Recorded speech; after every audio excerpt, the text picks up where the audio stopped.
Here we are going to do a little demo on a test bench that's used for testing thief hatches used on production tanks in the oil field.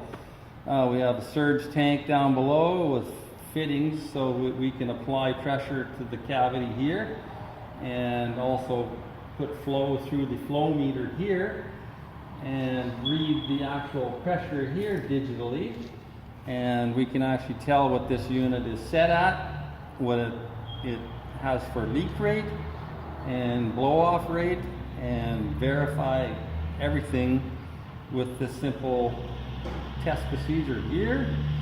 We have all the flow graphs and the ounces and water column settings, and we have our inches of water column versus ounces here too. So what we have over here is the dead weight thief hatch on here right now.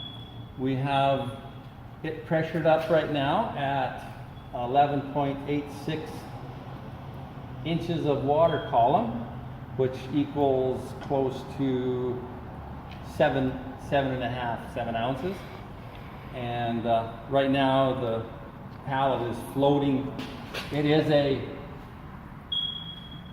counter pressure suspended pallet, and it's actually inflated right now. You can see how it bounces here.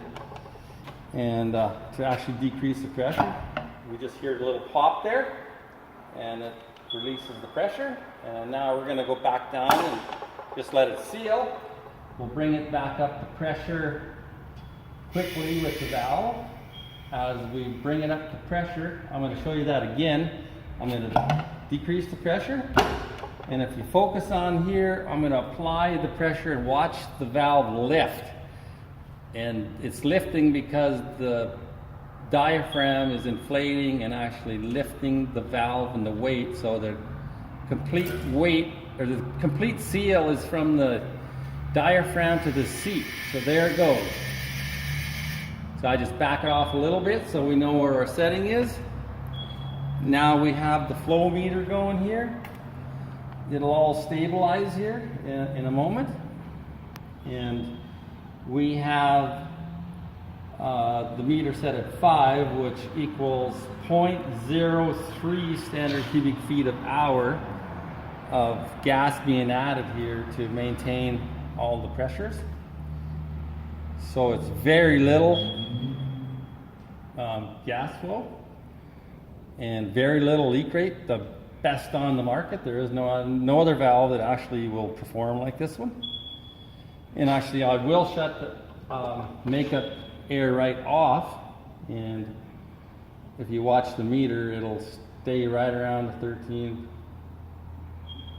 13.14 inches of water column.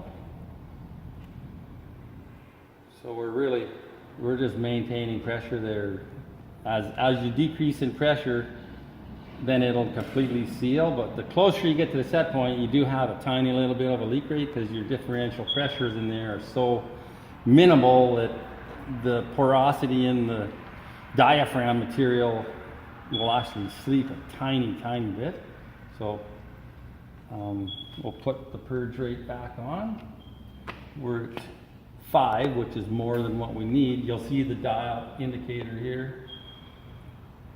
It'll move a bit, it'll start climbing here in a moment. There we go. It's going to go between 1, 2.